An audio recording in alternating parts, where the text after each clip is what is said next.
Okay, if everybody could come in, that would be great, and sit down and be quiet and make sure your devices have all been silenced, because we have another wonderful set of treats here. I think, honestly, if I'd been organizing a conference, I would have had it be a 3-day conference with all this richness of people and participants and interactions and information.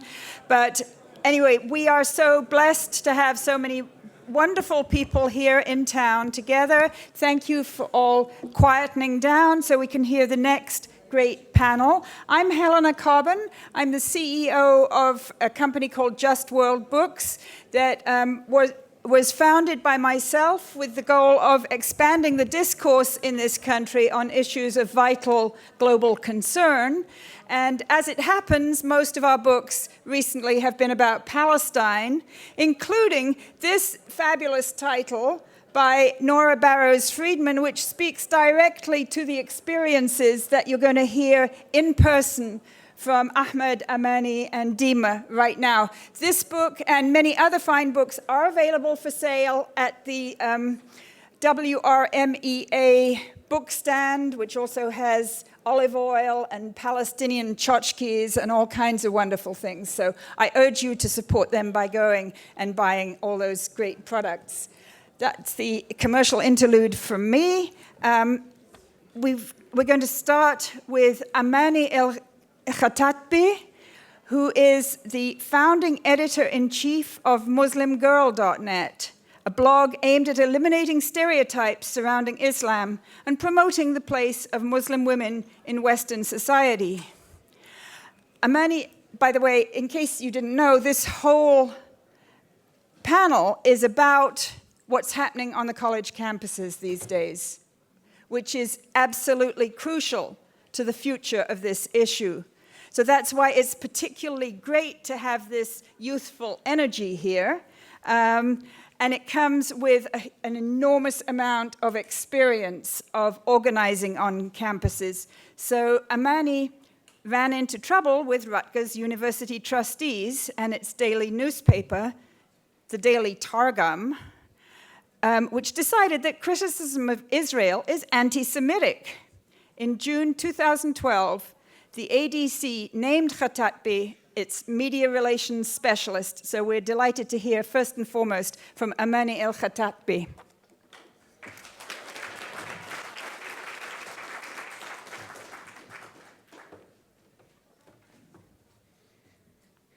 Good morning / almost afternoon, everyone. I'm really honored to be opening up this panel. It is definitely crucial to the conversation surrounding how we're going to be talking about Israel and Palestine and how we're going to shape politics in the future. So I'm excited to have this panel here, and I thank the organizers for allowing us this opportunity to speak on these topics with such a distinguished audience and amongst such amazing speakers that all of us have been referencing all throughout college for the work that we've done. So I want to start out by posing a question to the room. I want to hear your thoughts, your opinions. I want to bring up this column.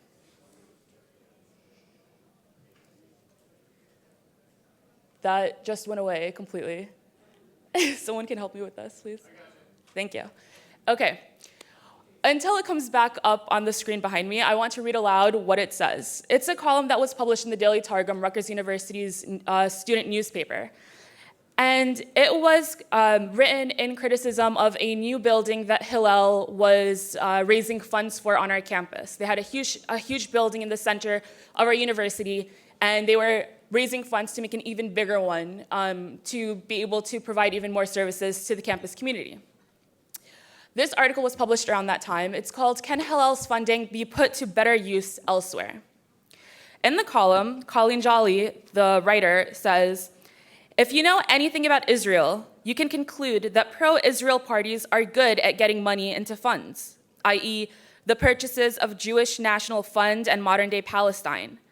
On December 2nd, the Jewish Federation of Greater Middlesex County, where Rutgers University is situated, a federally and privately funded agency, raised $400,000 at a telefund held at the Douglas Campus Center. I'm not 100% sure where this money is going, but seeing that they use the university building, my only guess would be that the university, or specifically to the proposed Hillel building. This building is to be named after Eva and Ari Helbom. So Colleen brought up an interesting point, right? Her column didn't take into account how that money was being accrued or the fact that Hillel's building was being privately funded, but it brought up some links that she saw with pro-Israel organizations and parties across the country, or what she viewed as her own experiences with them. Now, does this column have anti-Semitic undertones? Do you think so? Okay. I want to keep that in mind as we look at this next column. Now, Colleen Jolly was a student. This column was published by the same newspaper, Rutgers Daily Paper, by a man who actually has a position, an official position as a rabbi at Hillel on campus. And this was published a few years prior. It was during the uproar around Operation Cast Lead. So Rabbi Weiss says,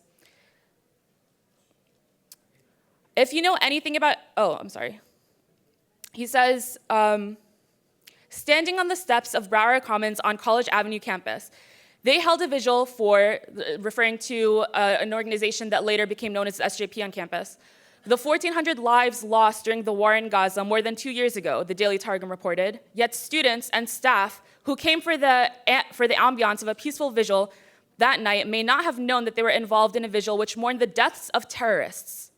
Included in the number of victims being mourned were a whopping 600 to 700 Hamas terrorist operatives that were also killed in the Gaza war. Student groups paying homage to known terrorists fuels fear, hatred, resentment, and divides our campus community. This kind of activity is much more common on more hostile and radically charged campuses. University students were exposed to paying tribute to fallen terrorists under the guise of innocent civilians. Now, does this column seem racist? Right? I mean, I'm not gonna bring up anti-Semitism and how it also applies to Arabs and how this could be applicable as anti-Semitism, but it's interesting that this column received an entire uproar. I actually published this column. I was the opinions editor of the student newspaper at the time, and this came to my desk, and I decided to run with it. We edited it. It was much more offensive before we decided to publish it, but I and several other editors went through the editing process with it, went forward with it, because I felt like there were much worse things published in this newspaper before for other groups, right? And if we're going to be boasting about freedom of speech in our college newspaper, it should apply to all types of columns that we receive, and it shouldn't be filtered based on who we're talking about. But this op-ed turned out to be the one that launched 1,000 other op-eds, and this was the result. This was a public statement issued by the editor-in-chief, who was my boss at the time. And this decision was made completely without my consideration at all, even though I was the editor of that page. And in it, he says, basically that they had decided to take down the article, and looking back, elements in that piece relay discriminatory undertones that do not reflect the values and goals of our organization. These elements, which I personally find distasteful and irrelevant, greatly overshadow any sort of argument the author was trying to make. So what happened was, as a result of that op-ed by Colleen Jolly about Hillel's building, a series of actions were taken by the newspaper that were not taken when it came to the way that the newspaper published articles about other entities, other parties in this conversation on Israel and Palestine. They removed Colleen Jolly's column from the website completely, which is almost unheard of. They even issued a retraction in the corrections of the printed newspaper the following week. They released a public statement, which takes a lot to get from our editorial staff at the Targum.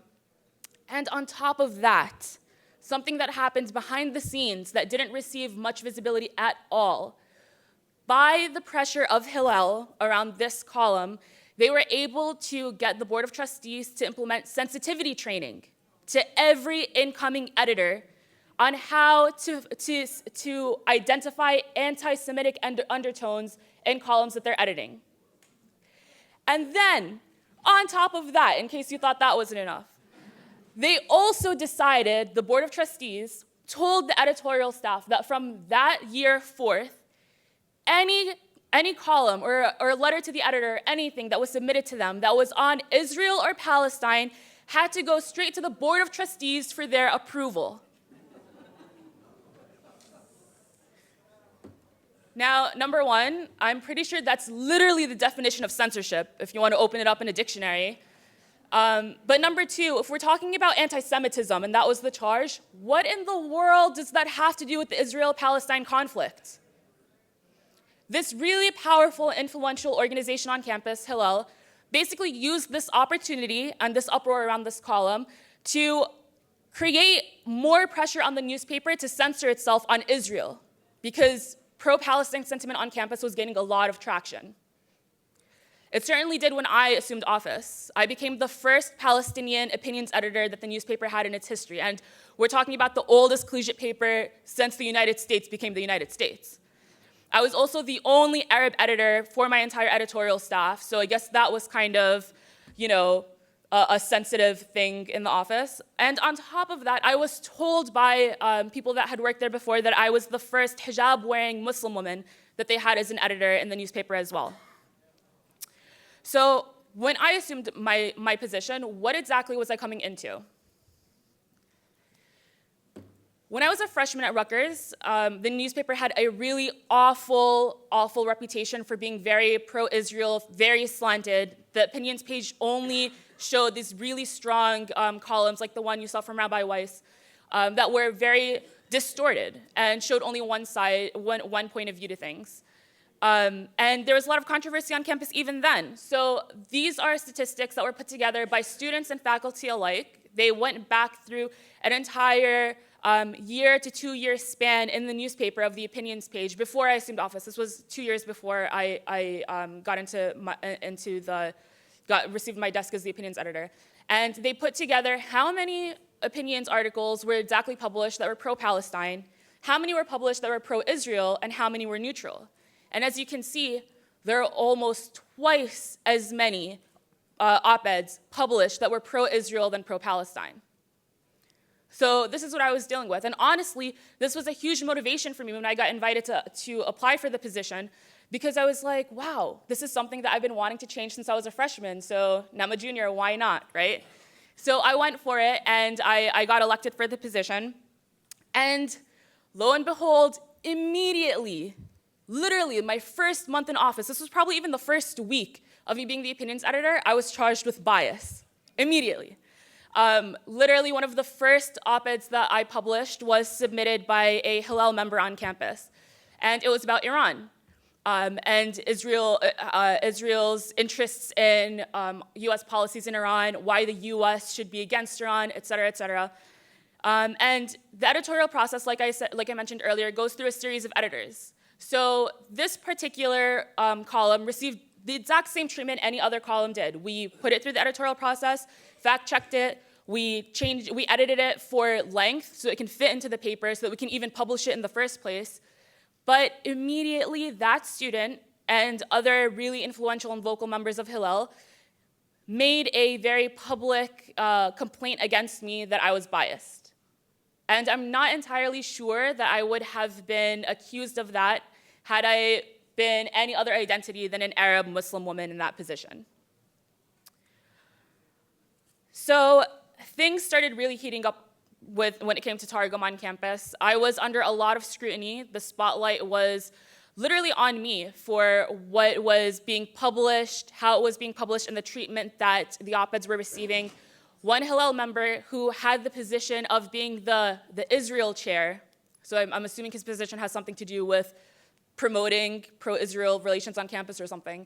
He actually started an entire blog dedicated to me and started having Hillel members that submitted op-eds also submit those same op-eds to him. And then he made a blog where he would show what the original version was and what the edited version looks like.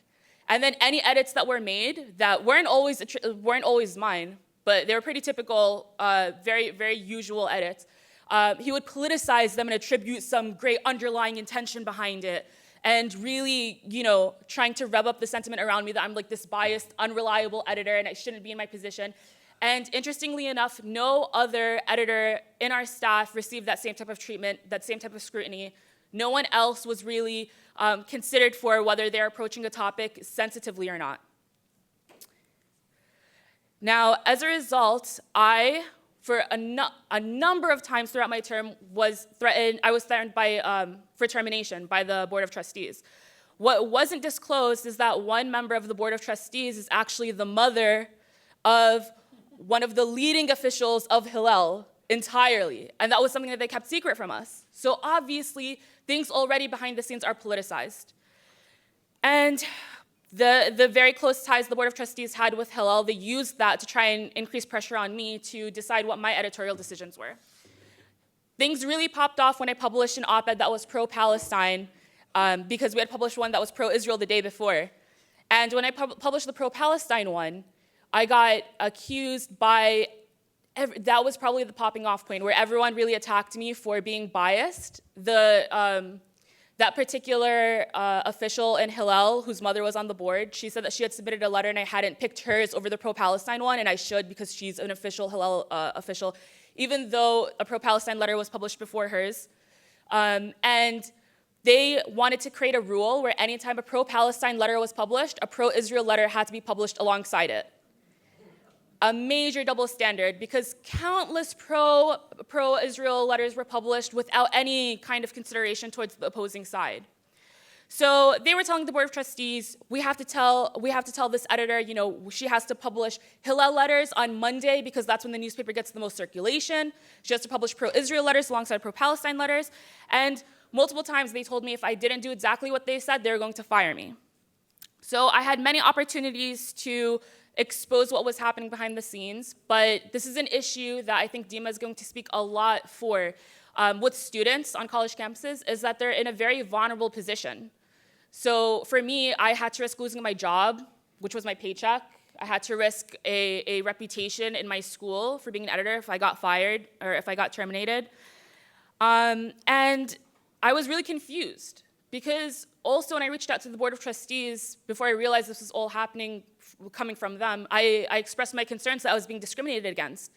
And they responded to me by saying, basically that I'm the one that should be worried, that I'm the one that they're concerned with about bias, that I'm the one that is the problem. So I started also wondering, like, wait, am I doing something wrong? And then this was compiled. Same survey that was conducted years before I became the opinions editor. They conducted the same one for my term exactly. The op-eds that were published pro-Palestine and pro-Israel and neutrally on this topic during my term. And they found that, again, even with a Palestinian Muslim Arab woman as the opinions editor, there were still almost twice as many pro-Israel letters published during my term than pro-Palestine letters. But this is something that all the blogs and newspapers that were writing about this issue, it was something that they never considered or covered in any of their coverage, which I think speaks a lot to it. So for the end of my term, every editor gets the privilege of having a farewell column. That's their opportunity to, talk very emotionally about how much the Targum gave back to them, what they learned from their experience, etc. So I finally had made it. I was at the finish line. I was like, yes, I didn't get fired. I survived, So I was like, this is the perfect opportunity for me to tell other students what exactly is happening behind the scenes. This is what I experienced. So I wrote up an entire column, basically detailing exactly what happened from A to Z. And my own editorial staff censored me. I didn't even have to rely on the Board of Trustees anymore. My own co-editors who witnessed everything that was happening, they told me, no, we can't publish this because it's going to make our newspaper look bad. So I was like, all right, you're going to censor me. I'm going to go to the Huffington Post. And then the Huffington Post decided to publish it.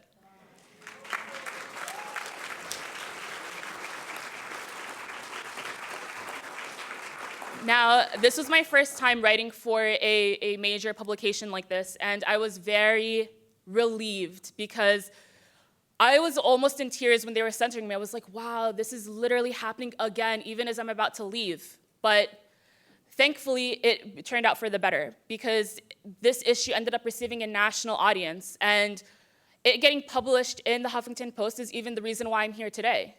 The ADC, the American Arab Anti-Discrimination Committee, it's the largest civil rights organization in the country for Arab Americans.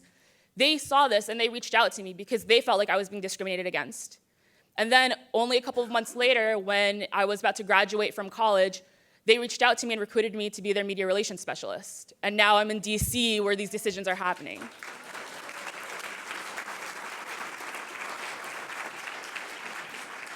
Now, my time is up, so I just want to wrap up with this HuffPo article came out with, it was followed up by the Foundation for Individual Rights of Education.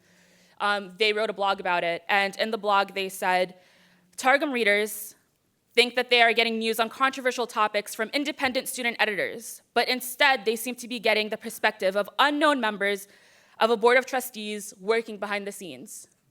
Now, if college campuses are a microcosm of society, I hope that everyone keeps this in mind when we think about what's really happening with our news today. Thank you.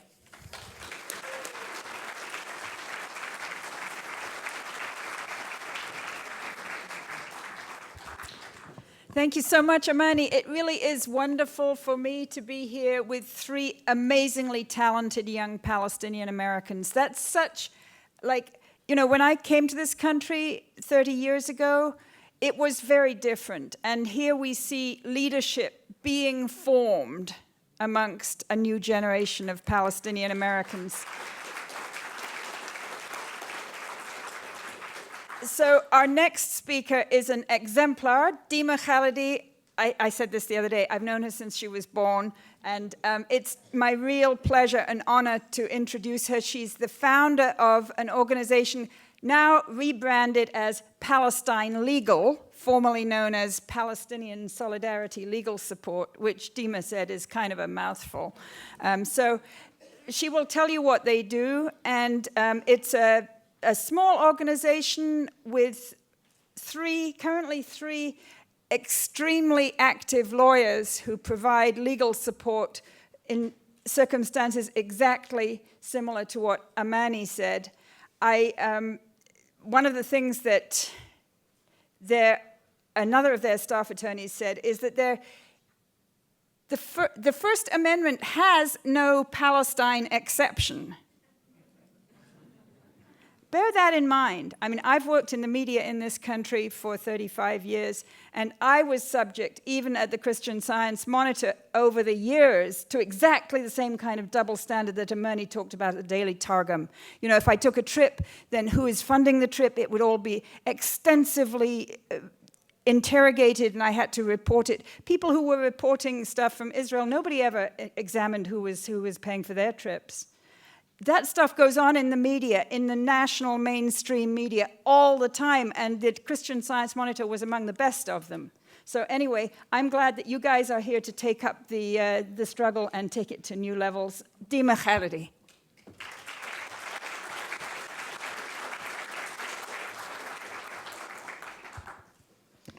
Hello, it's so nice to be here in such a full room. This is lovely. I think it's crucially important that you hear about this issue about the way that students on campuses are affected from students themselves or recent students themselves.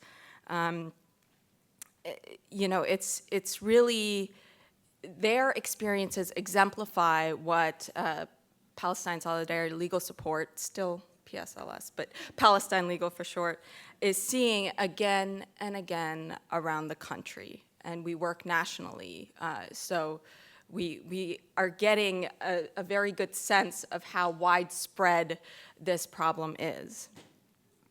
There's really a concerted effort among Israel advocacy groups in the US to undermine and thwart campus activism for Palestinian rights. There are dozens of national and local organizations that are contributing to this effort, and I think you've heard about some of them throughout the morning. And they're spending millions of dollars to mount campaigns against groups, against individuals, all intended to stop the momentum of the movement for Palestinian rights. And this has been now focused on campuses because of the energy of the student movement, because boycott, divestment, and sanctions campaigns are gaining strength, and students are spearheading a lot of those efforts. And that is a big threat to the status quo in this country and in Israel. On the most basic level, we're dealing with efforts to curb dissent on one of the few issues that has long garnered unconditional, bipartisan support in this, the nation's capital especially, as you all know, which is support for Israel. But such dissent is exactly what the First Amendment of the US Constitution is designed to protect. When government officials, including public university officials, right, dictate the limits of acceptable public discourse, they're effectively censoring viewpoints that they disagree with.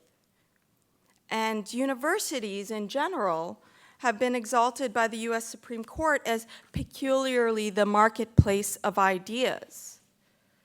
And it has emphasized the dependence of a free society on free universities. It's also repeated that free speech cannot be limited based on how uncomfortable it may make some people, because, quote, a function of free speech under our system of government is to invite dispute. It may indeed best serve its high purpose when it induces a condition of unrest, creates dissatisfaction with conditions as they are, or even stirs people to anger. Yet, Israel advocacy groups have played a central role in encouraging public and private institutions to silence and punish dissent on the Israel-Palestine issue through a number of tactics that often rely on complaints that students who support Israel are made uncomfortable by this discourse. The dissent in question is characterized by activities such as lectures, film screenings, creative actions like mock checkpoints on campuses, mock eviction flyers being posted in dorms to give a sense of what Palestinians go through every day, and boycott and divestment campaigns, of course. These are all forms of speech that are protected from government interference by the First Amendment of the Constitution. Palestine Legal has since 2012 been tracking these efforts and challenging them with legal advocacy on behalf of activists that are facing backlash, like Amani, I think, showed daily. We're getting an enormous amount of requests for help. I'd like to elucidate some of the trends that Palestine Legal has observed in tracking the repression of Palestine activism on campuses especially. Just to give you an idea of the volume of requests for legal advice and reports of repression that we've gotten, in 2014, we documented over 240 requests and reports of incidents, which was more than double what we documented in 2013. And about 75% of these originated on campuses and involved students or academics, professors, faculty, others who were under attack. And so far this year, just in the first 3 months of 2015, we've already documented over 115 requests for help and incidents of repression.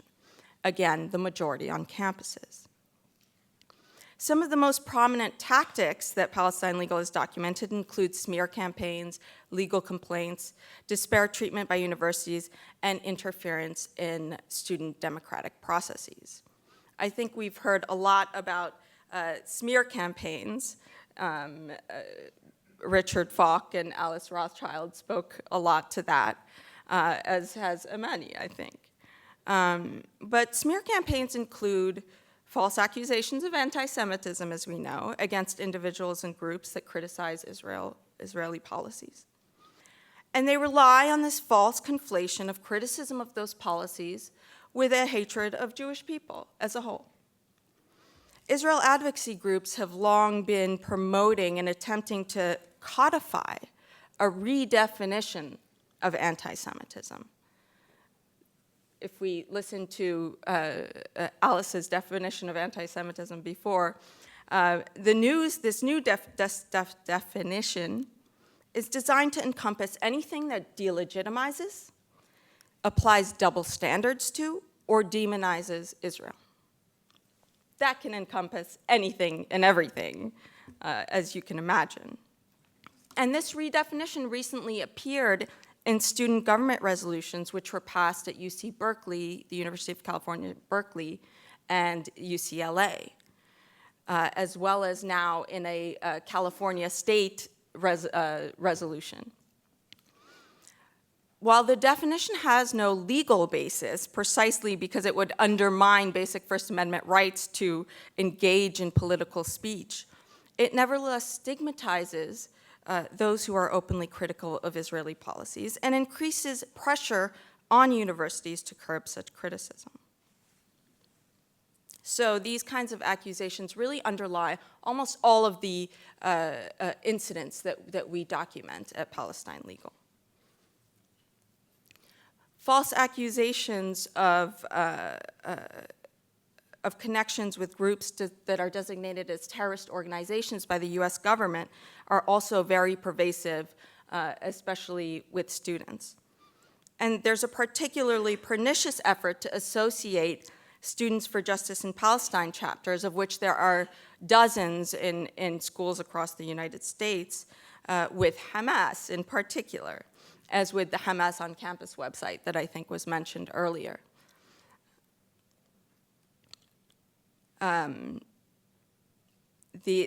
Another effort has been something that again, ironically named David Horowitz Freedom Center recently posted on campuses around the country. You can see here that they had Students for Justice in Palestine written on the top, and they depicted brutal Hamas activities against other Palestinians, and the hashtag Jew haters at the bottom. And we saw these on campuses around the country. So this same organization, the Horowitz Freedom Center, also encouraged students to do mock hangings on campus to allegedly expose the hypocrisy of SJPs, and mock stonings on campus, again, in reaction to SJP's mock checkpoints on campus, et cetera. The chilling effect on academics and students is undeniable. I mean, who wants to be branded as an anti-Semite or a terrorist just for speaking out for Palestinian rights? This has cost some, like Professor Steven Salaita, their professional careers. His tenured appointment at the University of Illinois was terminated after the Simon Wiesenthal Center and the Jewish Federation launched a campaign in reaction to what? His tweets over the summer about the Gaza war. And some of them were impassioned, some of them were, might have been offensive to some people. But the campaign claimed he was a baseless anti-Semite, and that hiring him presented a, quote, real danger to the entire campus community, especially to its Jewish students. The university responded to these complaints, including threats from major donors to pull their funding, and they refused to formalize his appointment because of his, quote, uncivil tweets that they said made him unfit to teach. So this man's professional career has effectively been ruined. Another common tactic that Israel advocacy groups employ at the university level is to file complaints under Title VI of the Civil Rights Act. These allege that Palestine activism on campus creates a hostile environment for Jewish students, specifically those who support Israel. Complaints against universities and even the mere threat of such complaints put universities on the defensive. No such complaints have succeeded thus far legally. The Department of Education's Office for Civil Rights, which investigates these complaints, has in fact dismissed roundly 4 such complaints. And they've stated very clearly that the activities complained of were protected political speech, not harassment based on national origin or race, and that exposure to such robust and discordant expressions, I'm quoting, even when personally offensive, is a circumstance that a reasonable student in higher education may experience. In other words, what is college for, if not to challenge students' preconceived notions of the world before they come into college? Despite these strong decisions from the Department of Education, the chilling effect is deeply felt. And in order to avoid such complaints and accusations, or to show that they're effectively responding to them, universities are erecting obstacles to pro-Palestinian student activism, investigating student activities, and disproportionately punishing students and student groups because of their viewpoint that they are expressing. To give you a taste of typical bureaucratic obstacles that we're seeing, students have reported to Palestine Legal the following. Administrators repeatedly calling in students to explain their events to administrators. Provide scripts of their street theater performances, or give names of individuals participating in their activities. Schools requiring student groups to pay for their own security at their events because of complaints or expected protests from pro-Israel groups. Administrators telling students that they can't use the word apartheid, literally, or that they can't use the name Students for Justice in Palestine for their student group because it's too controversial. Excessive delays in approving events, which obviously impedes their ability to hold events, and changes in school policies in direct response to their activities so that they can't repeat them again. So this kind of bureaucratic harassment has a real cumulative effect on students, draining their time and resources, and hindering their ability to put on events, and generally acting to dissuade and distract them from their organizing work. Now, investigations and disciplinary actions also commonly result from Israel advocacy groups' pressure on universities. Groups like the Zionist Organization of America and the, again, ironically named Americans for Peace and Tolerance, pressured Northeastern University for years to shut down Palestine activism on that campus. And Northeastern has obliged. First, by putting the group Students for Justice in Palestine on probation for a brief walkout they did of an event featuring an Israeli soldier talking about the ethics of the IDF. And then by suspending the SJP chapter after they distributed mock eviction flyers in the dorms. To understand the university's reaction, we have to understand the nature of the pressure that Northeastern has been under. Americans for Peace and Tolerance first started a campaign called Shame on NEU, claiming that SJP was, quote, calling for the murder of Jews and cheerleading Hamas, among other baseless accusations. The ZOA compounded this with a threat to file a legal complaint, a Title VI complaint, as I discussed before. And they claimed that the university tolerated a hostile environment for Jewish students by employing professors that were critical of Israel and by allowing SJP to organize on campus. The ZOA made sure to copy one of its own major supporters, Robert Shulman, who also happened to donate $3 million to the university to build Shulman Hall, and whose statue also happens to adorn the campus. One incident at Loyola University in Chicago led to blatantly disparate disciplinary action against the SJP group there last fall. Students learned of a tabling event publicizing Birthright Israel trips, which was sponsored by the school's Hillel chapter.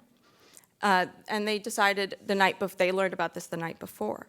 Several students, mainly Palestinians, spontaneously decided to line up at the table and try to register in an attempt to highlight the program's discriminatory policies. Only Jewish students are presumed, of course, to have a birthright to the land that constitutes Israel and the Palestinian territory, and they're offered free trips there.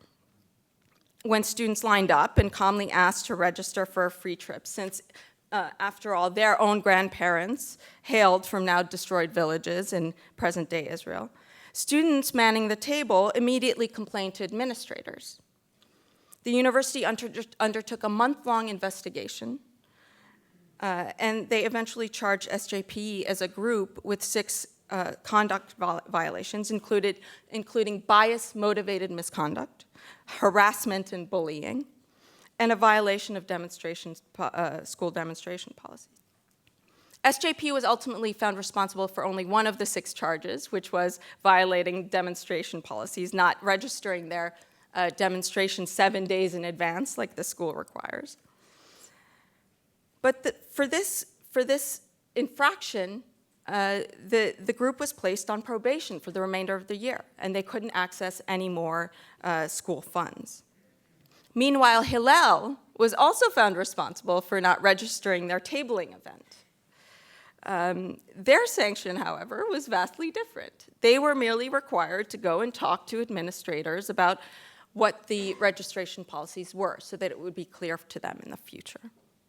So this kind of disparate treatment and disproportionate punishment has come to characterize university reactions to Palestine activism on campus. And this spring especially, we've seen a huge number of attempts to interfere in student democratic processes, especially around divestment resolutions. The spring happens to be a very big time for those on campuses. Just to give one quick example, at the University of Toledo, the Jewish Federation pressured the student government to close a hearing on a divestment resolution to all but Hillel and the SJP chapter, even though there were others, of course, supporting the initiative. And the 2 groups were barred from the hearing room while the other one presented, so they couldn't hear the other's arguments. The Federation also held a closed-door session with the student government before on anti-Semitism, to make that clear. And before the resolution even came to a vote, the Judicial Council declared that it was unconstitutional and discriminatory, and it stopped the vote from taking place. Well, there was an uproar from students and supporters, including Palestine Legal and other attorneys who wrote to the student government. And the student government ended up allowing an open hearing. The resolution passed, ultimately. So what does this all mean?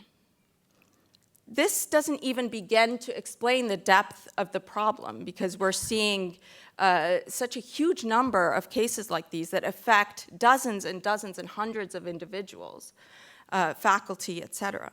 We really are witnessing a situation in which it's become impossible for students and faculty on US campuses to speak out for Palestinian rights without being personally attacked and condemned as hateful and anti-Semitic and punished for their by their universities in response to pressure from these Israel advocacy groups.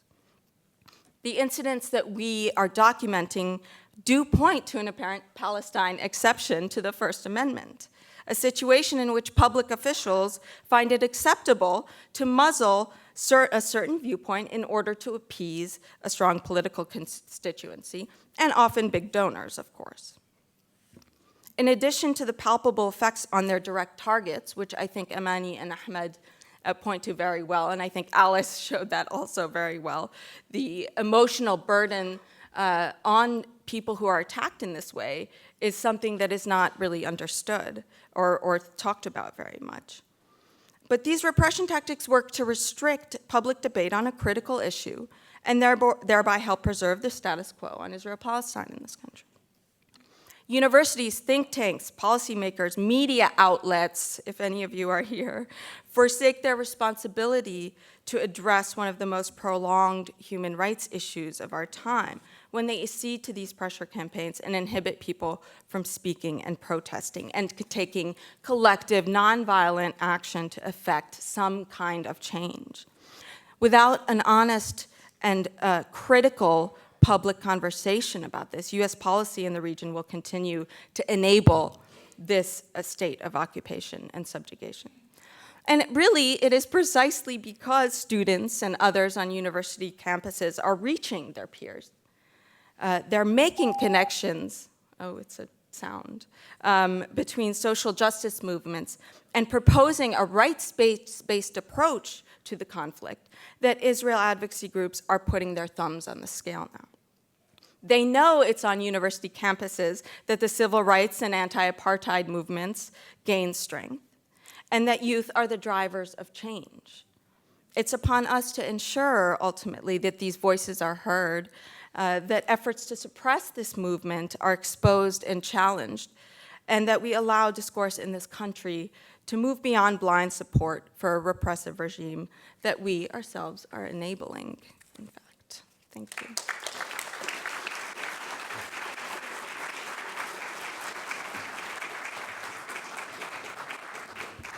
Thank you so much, Dima. So next up, we're going to have Ahmad Saadaldin, who's a filmmaker, producer, creative writer, actor, and grassroots organizer dedicated to sharing untold stories to raise awareness and create positive change. As a public relations major at the University of South Florida, Ahmad organized the largest grassroots campaign in the university's history, collecting more than 10,000 signatures, calling on the school to divest endowment funds from corporations complicit in human rights violations.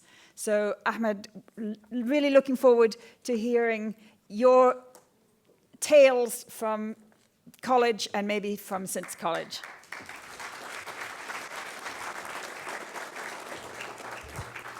Hello, everyone. It's an honor to be here.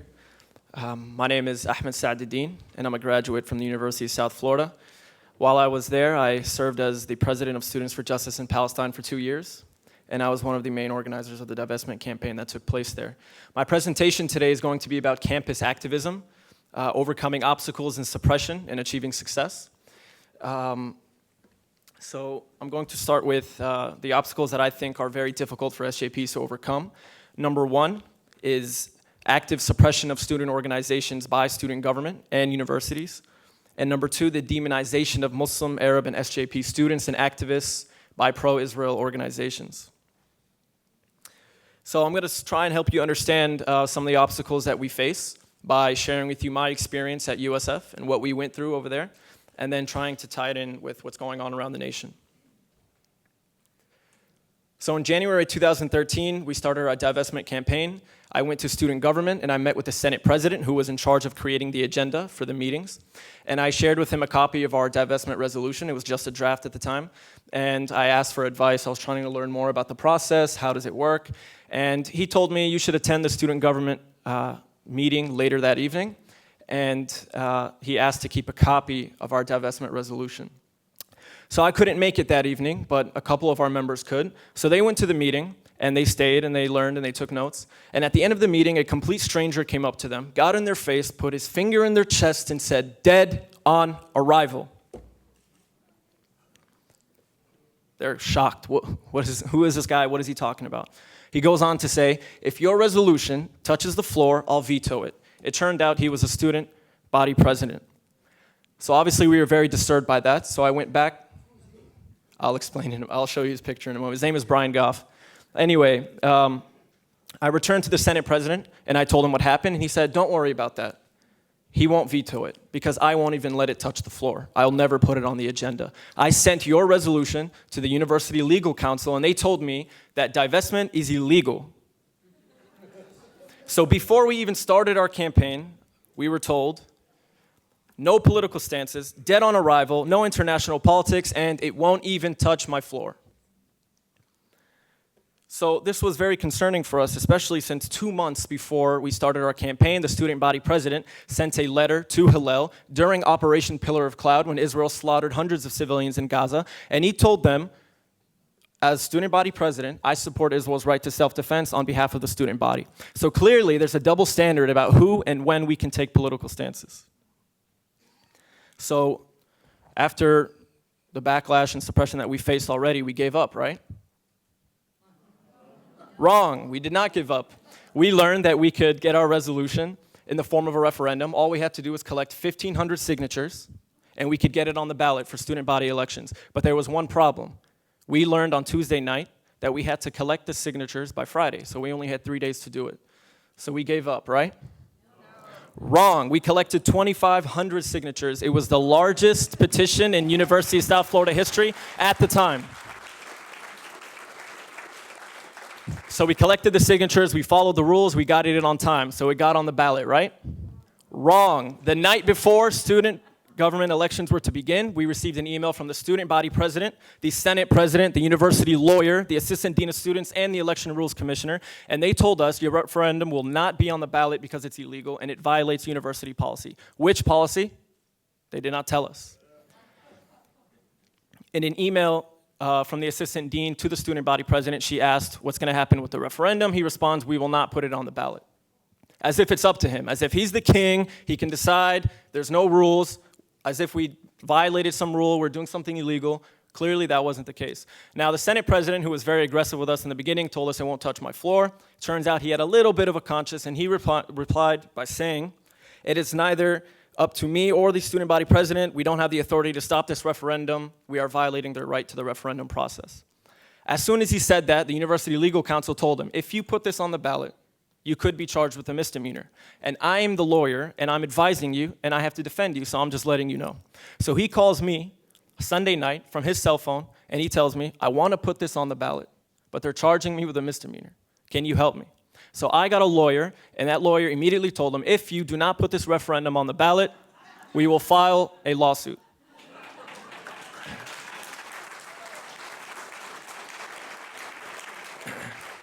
So that's exactly what happened. Now, the election results were bittersweet. We needed 50% plus 1 to pass. We got 49.55%. So we failed by 19 votes. But the overwhelming majority of students, over 2,000 people, voted yes in favor of divestment, compared to only 600 saying no. So this was very exciting, right? Wrong, because right after the results, the student body president ordered an executive memorandum ordering the election rules commissioner to invalidate the results because it was illegal and supposedly confusing. And not only that, but he started a bill which eventually passed in student government, giving the Supreme Court the authority to censor any referendum. And can you guess what students are on the Supreme Court? All Hillel students. Not only did he do that, but he sent an email to the entire USF community, 46,000 people, students, faculty, and staff, telling them, I apologize for putting the referendum on the ballot. It was illegal. We shouldn't have done that. It was confusing. It'll never happen again. To get approval to send such an email, he had to get permission from who? The office of the university president. So this was much bigger than just some student body president. The administration, the lawyers, the assistant dean of students were getting involved and applying pressure. Now you might be wondering, why is the student body president such a jerk? Why does he say dead on arrival, it won't be on the ballot, sends an email to everyone telling them that we were confusing and we were violating the law? Turns out, not only does he attend APAC conferences, he leads seminars committing himself to supporting U.S.-Israeli relations. This is a tweet from Brian Goff at APAC. You had me at Shalom, #pickup line.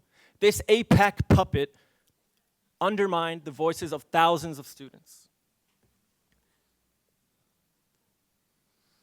So after all that, we gave up, right? Wrong.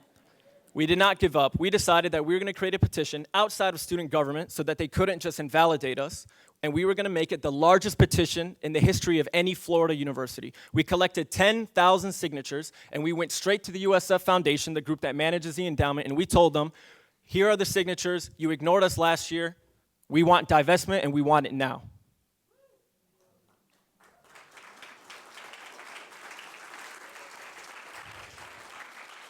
So that's exactly what happened, right? Wrong. The USF Foundation, in 19 minutes, they only discussed our petition for 19 minutes. I swear to God, I have it on camera. And they rejected our petition. Why?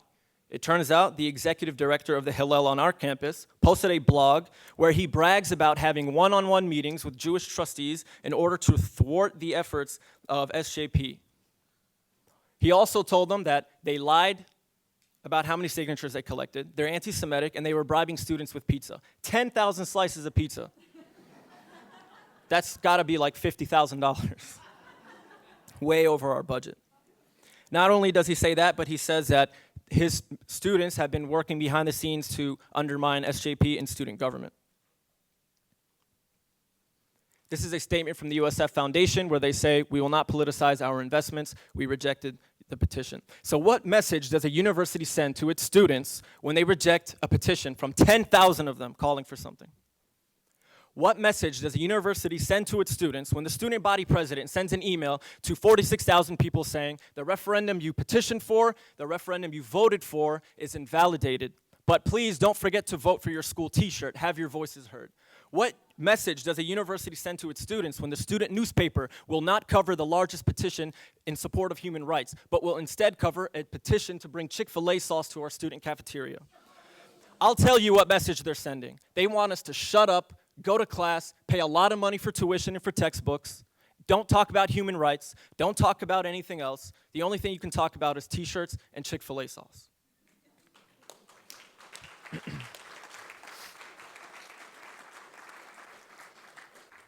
Now, I felt special at the time. I thought, oh my God, they're doing all these terrible things to us. But it turns out it was happening all around the nation. It happened at Loyola when they passed divestment last year and the student body president was pressured into vetoing their resolution. It happens every year in DC when AIPAC recruits students and indoctrinates them with pro-Israeli propaganda by giving them free trips and free boat rides as seen here in this picture obtained from their website. It happened at Northwestern when the Israeli consulate and Stand With Us tried their hardest to thwart their divestment resolution. It happened at Northeastern when they suspended them. It happened at Loyola when they gave them sensitivity training. It happened at FAU when they gave them sensitivity training. And that is all just suppression by the student government and the university. What about the demonization of student activists and minorities? This is a quote from an interview that the UCLA director of Hillel gave to a reporter. He said, "Campus politics have been hijacked by a group of students who are intent to conquer the coalition of Arab, Muslim, Latino, Asian, and gay students. They're all oppressed minorities." So when AIPAC buys students, when they have one-on-one meetings to undermine the voices of thousands of students, that's not hijacking. But when minorities get involved, not only are we hijacking, we're trying to conquer. This is a screenshot from an event that took place at my university. This woman, Dr. Anat Burko, a so-called terrorism expert, came and told students that jihad is a holy war against the infidel. It's the personal duty of every Muslim to kill a non-Muslim, and if they don't, they're a religious hypocrite. And if they want paradise, they need to kill a non-believer. She's talking about me. She's telling my fellow classmates and students that this is what I believe. A week later, instead of passing out hummus and falafel, on Culture Day, Hillel decided to pass out flyers saying, Islam will obliterate Israel, Islam must dominate, Islam will kill Jews. Now, after all this demonization of suppression and rejecting our petition and referendum, we gave up, right? Wrong. We came together and we raised some money, paid out of our own pockets, and we paid for a billboard right outside our university, so every student who goes to school has to see it.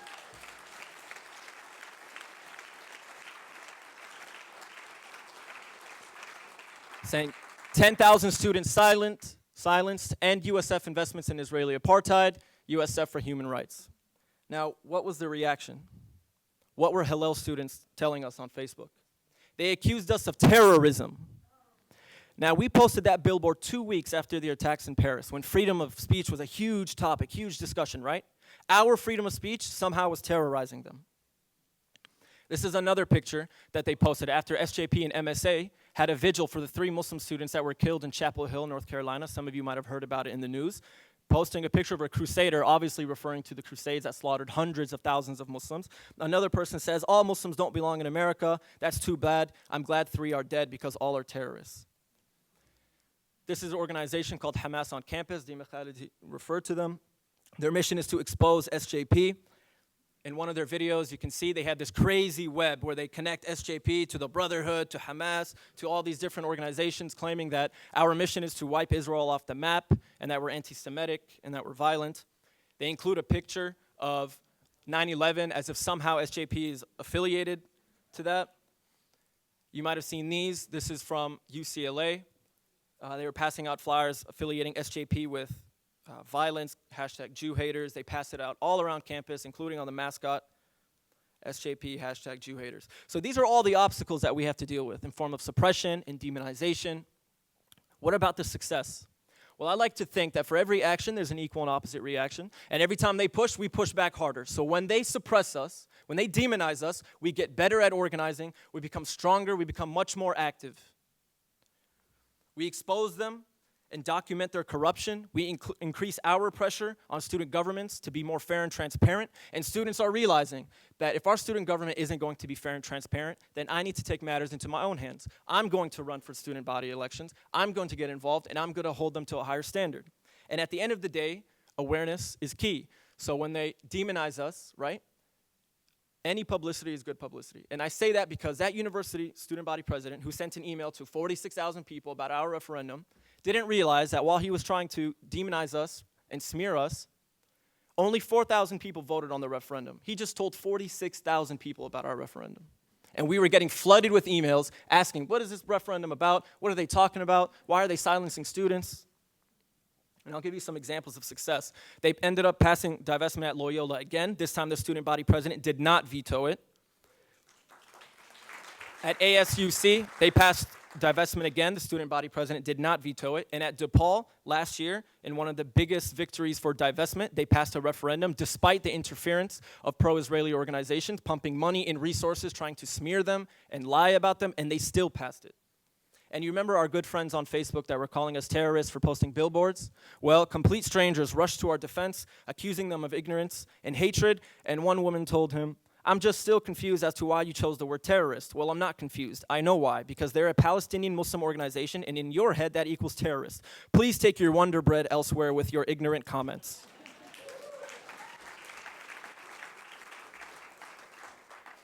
Lastly, I'd like to make the point that one of the biggest successes we have is obviously the growth of divestment, the growth of this conversation, despite the fact that they're trying so hard to silence us. So this is a map obtained from a pro-Israel organization. This is their website where they document SJPs and divestment. So these red dots are places where divestment has successfully passed in the form of a resolution or a referendum. So every time they try and silence us, every time they demonize us, lie about us, every time Israel attacks Gaza, SJP spreads, and so does divestment. Every blue dot is a point where an SJP chapter has been formed and where a divestment campaign is taking place.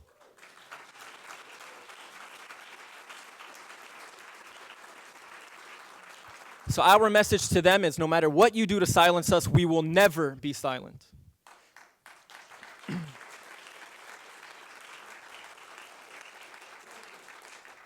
So obviously, this entire thing was very emotional for me. I was invested in it. But since then, my friend and I have been producing a documentary titled Suppression, in which we're trying to document all this and tell our story. So if you don't mind now, I'd like to share with you the trailer for that documentary. Is that something you all would like? All right. Thank you for your time.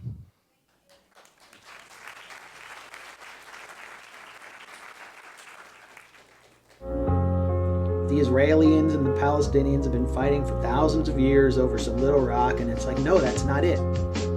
People are starting to say, well, we support Israel, but you seem to be killing a lot of civilians. And so the response from the Israeli government is to say, you have to understand that we're fighting terrorism. But we shall have the upper hand in fighting the terror as well. We shall not give up. It has to be stopped now. Support Israel. It ignores the fact that you have a military occupation of Palestine.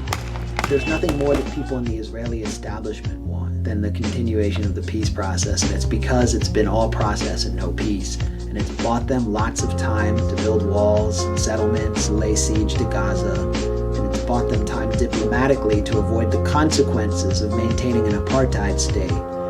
If a state is a Jewish state, people who are of the Jewish religion have preferred status, have extra rights and privileges.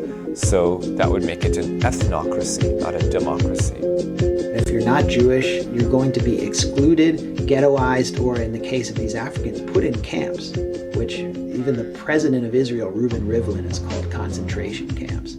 Israel, small as it is one of the largest arms producers, arms exporters in the world. When they market these guns and these missiles and these drones, they say they're field tested. Now, combat proven. And And not every military and not every arms company can do that because they don't have 70 years of dominating, controlling, and attacking the rest of indigenous populations. Tariq's story and Mohammed Abu Qadir's death has made a difference. You know, people are curious to know what's really going on, and they are finding out what's going on. And you have the rising leaders of Israel using genocidal rhetoric. Moshe Feiglin has called for Palestinians in Gaza to be exterminated and put in concentration camps in the Sinai Desert. And so when I report this, which is all factual, and when David Sheen reports it, we get called anti-Semitic. But these are the facts. When I hear what people say about us, just because me and my friends, what we do, raise awareness and have these events, and people label us as extreme, radical extensions of Hamas, all these crazy things, and I'm just passionate about this conflict because I see oppression and I just want to speak out about it. We collected 10,000 signatures. This is the largest student petition in the history of any Florida university. This is like as big as it's going to get, so if you're going to ignore 10,000 students, I don't know what comes after that. It's so important that we speak out here in America because we are responsible for the occupation. We are funding it. We give Israel billions of dollars a year. It's our duty to speak out and say, listen, we're paying taxes. We don't accept this anymore. People are losing their jobs over this. Their lives are being absolutely destroyed. One day, you will be walking in the streets as a respected professor, and the second day, you're in solitary confinement. When you are brought to the courthouse, they have snipers over rooftops. They take you in a helicopter, like Tampa is under attack somehow. It was unbelievable. It was all the creation of the government in order to bring this to the jury that somehow we were so dangerous, that they needed all this protection. And in the end, the government drops the charges. Oh, okay, after 11 years. So you can't help but feel like, what if this happens to me?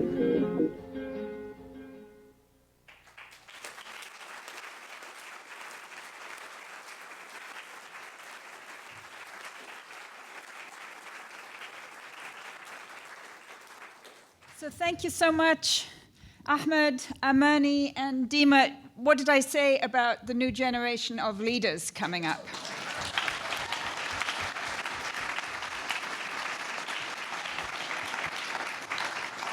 We have time for maybe one question given to each of the panelists. So, Dima, if you could choose your question first and answer succinctly and strongly, but mainly shortly. Yes. Because the next thing is lunch. The question, can you hear me? Okay. The question is, the only way to win the battle for control over Palestinian-Israeli narrative on campus is to win over the moderates who are on the fence. How can SJP groups operate effectively and present their message without being labeled as extremists? I don't think I need to speak for the students. Our role at Palestine Legal is not to tell them what to say. And do they seem extremist to you? I don't think so. And I think this is part of the problem, that students should be able to get their message across, and they're doing it effectively. And that's the problem, that Israel advocacy groups are seeing that they're doing it effectively, and that's where the repression comes in. So, I think they are getting moderates, so to speak, off the fence, and and that's why we're seeing all of this suppression. So, that would be my answer to that question, and I think they speak very well for themselves. So. Thanks. Amani, which question are you choosing? Sure. This question comes from a student leader in an SJP in New York City. It says, what's your advice for those of us who are constantly getting ostracized and repressed for being active in the Palestinian liberation movement, especially being in a city like New York that has a large demographic of pro-Israelis and Zionists? From experience, my biggest piece of advice is to remain consistent and never get disheartened, because there's a reason why it is so stressful being in our position and why we're facing such strong adversaries. It's because what we're saying is threatening. That's literally all we have. All we have on our side are the facts and the truth. And we can go up against rhetoric and talking points all day, every day, but the truth is always going to prevail, and that is terrifying for the status quo. So just remain consistent and never lose hope in that.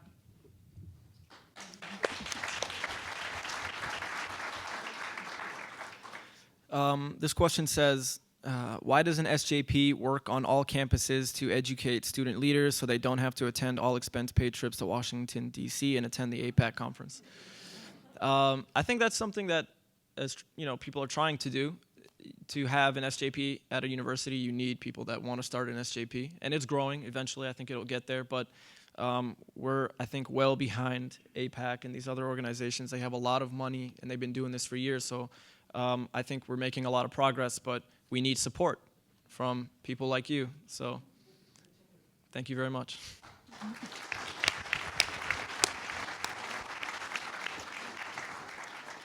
So I know that Dima, Amani, and Ahmed will be around for you to ask questions, talk with them some more. Again, just one quick plug for Nora Barrows-Friedman book about the SJP movement. Are you in it, Ahmed? Oh, yeah. So you can learn a lot more about the SJP movement from these wonderful people and more about Palestine Legal. If you just think how much money goes into the discourse suppression organizations that Dima mentioned a little bit, all the panelists mentioned a little bit, Palestine Legal has 3 attorneys and 1 administrative person. It's amazing what the needs are. You can get more information about Palestine Legal outside. You can talk to Dima, obviously. There's lunch. I think there's a box lunch awaiting everybody over here. And then the next session is supposed to start at 1:15. So probably bring your box lunch back. And see you then.